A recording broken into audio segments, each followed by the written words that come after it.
Selamat pagi Bapak Ibu dan saudara-saudaraku, salam sejahtera bagi kita sekalian. Apa kabar pagi ini? Harapan dan doa saya kita semua sudah bangun dengan sehat, selalu semangat dan sukacita untuk menjalani hari ini karena kita ada di dalam anugerah Tuhan. Senang sekali saya berjumpai Bapak Ibu dan saudara sekalian pada pagi ini. Kita ada di acara Renungan Pagi. Bersama saya mari kita membaca Alkitab, Amsal pasal 3 ayat 11 dan 12. Demikian bunyinya. Hai anakku, janganlah engkau menolak didikan Tuhan, dan janganlah engkau bosan akan peringatannya. Karena Tuhan memberi ajaran kepada yang dikasihinya, seperti seorang ayah kepada anak yang disayanginya. Teguran sebagai kasih Bapa. Saudara-saudaraku, para pendengar renungan pagi dimanapun berada, pernahkah kita mendapatkan suatu peringatan akan sesuatu hal? Semisal akibat perkataan atau perbuatan yang kita lakukan tidak sengaja, ataupun dengan sengaja walau hanya dalam bentuk gurauan. Peringatan merupakan suatu bentuk teguran.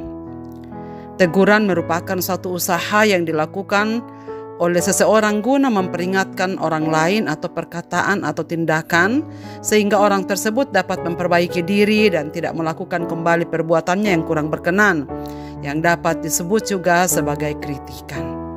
Tapi persoalannya saudara sekalian, apakah menyukai teguran?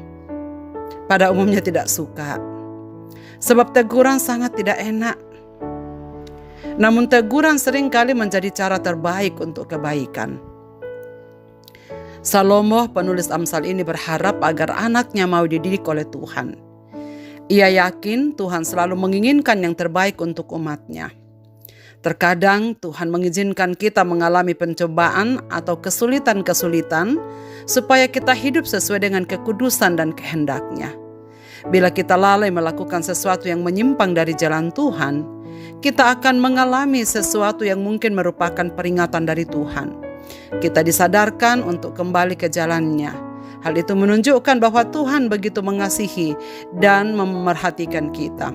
Sebagai seorang ayah atau sebagai seorang ibu, tentu tak akan pernah membiarkan anak-anaknya melakukan sesuatu yang ia tahu tidak benar atau tidak tepat sesuai dengan apa yang mereka kehendaki.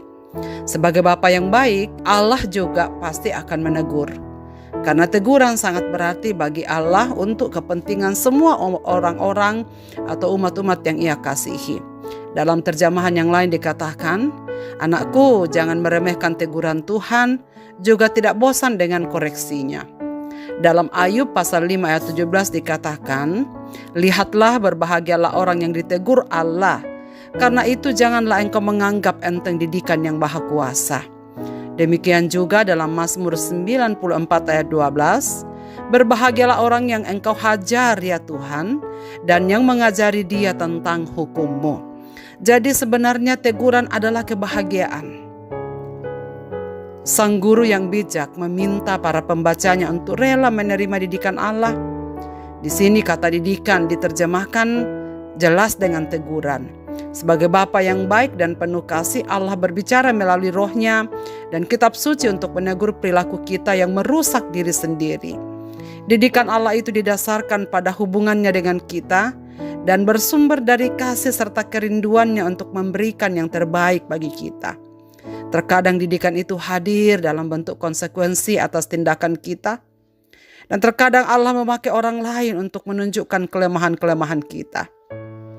Seringkali semua itu terasa tidak mengenakan, tetapi sesungguhnya didikan dari Allah adalah anugerah. Itulah sebabnya pemazmur mengatakan, ditegur Allah itu sama dengan kebahagiaan. Saudara sekalian, namun kita tidak selalu melihatnya seperti itu. Penulis Amsal yang bijak mengingatkan, janganlah engkau menolak didikan Tuhan. Terkadang kita takut pada didikan Allah. Mungkin pula kita menyalahartikan hal-hal buruk yang terjadi dalam hidup kita sebagai didikan Allah. Sungguh jauh itu dari hati Bapa yang penuh kasih. Sebab kerinduannya mendidik kita agar kita semakin berkenan kepadanya dan menegur kita karena berbukti bahwa Ia mengasihi kita. Saudara sekalian, daripada kita takut pada didikan Allah, marilah kita belajar menerimanya. Ketika kita mendengar suara teguran Allah dalam hati kita atau mengalami teguran lewat kitab suci yang kita baca atau melalui orang-orang di sekitar kita yang mencintai kita yang Tuhan pakai, marilah mengucap syukur kepada Allah karena hal itu. Dan marilah kita berterima kasih karena Dia masih mau berkenan menuntun kita kepada yang terbaik. Karena itu saudara-saudaraku, bersyukurlah bila Tuhan berkenan mendidik kita. Sebab sekali lagi hal ini menjadi bukti bahwa Ia sangat mengasihi dan memerhatikan kita. Dia akan memampukan kita dalam mengambil keputusan dan menuntun kita agar tetap berjalan dalam kehendak-Nya. Andalkanlah Tuhan sepanjang hidup kita saudara sekalian, biarlah Dia bekerja atas hidup kita. Dia pasti akan memberikan keamanan senantiasa dan menjaga kita agar kita tetap memelihara hukum-hukum-Nya. Marilah kita berdoa. Bapa di sorga, Bapa di dalam nama Tuhan Yesus Kristus, kami bersyukur dan berterima kasih kepadamu pada pagi hari ini, oleh karena kasih-Mu yang senantiasa nyata bagi kami. Terima kasih untuk sabda-Mu pada pagi ini yang mengingatkan kami, bahwa Tuhan tidak akan pernah membiarkan kami untuk menyimpang dari jalan-jalan-Mu, sebab Engkau menghendaki agar kami selalu seiring sejalan yang terbaik menurut kehendak-Mu. Ya Tuhan, berilah kami kekuatan dan berikanlah kami kepekaan apabila Tuhan menegur kami, supaya kami kembali kepada jalan-Mu. Sebab kami percaya ke jalan-Mu itulah yang mendatangkan kebahagiaan bagi kami. Ya Tuhan, biarlah sepanjang hari ini kami berjalan di dalam takut akan Engkau. Dan semua umat-umat-Mu yang mendengarkan firman-Mu pada pagi ini, biarlah mereka terbuka untuk melihat dan bersedia serta bersyukur kalau kami sedang berada pada teguran Tuhan, sebagai bukti bahwa kami dikasihi, disayangi, dan dicintai oleh Bapa sendiri.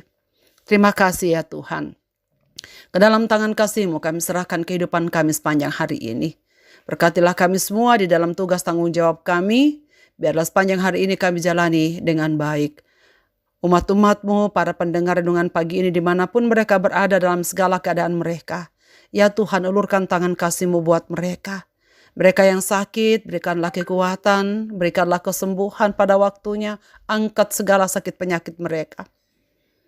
Mereka yang sedang bersedih, Tuhan hapus air mata mereka. Mereka yang sedang goyang dan tidak melihat jalan keluar untuk persoalan mereka, yakinkanlah mereka Tuhan bahwa Engkau ada. Sesungguhnya Engkau sedang berproses atas hidup mereka, supaya pada waktunya mereka menikmati kehidupan yang baik di hadapan hadirat-Mu. Dengar doa kami Bapa, kami serahkan hidup ini dalam tangan-Mu. Dalam Kristus Tuhan kami berdoa. Amin. Selamat beraktivitas Bapak, Ibu, dan saudara-saudaraku. Tuhan Yesus memberkati kita sekalian.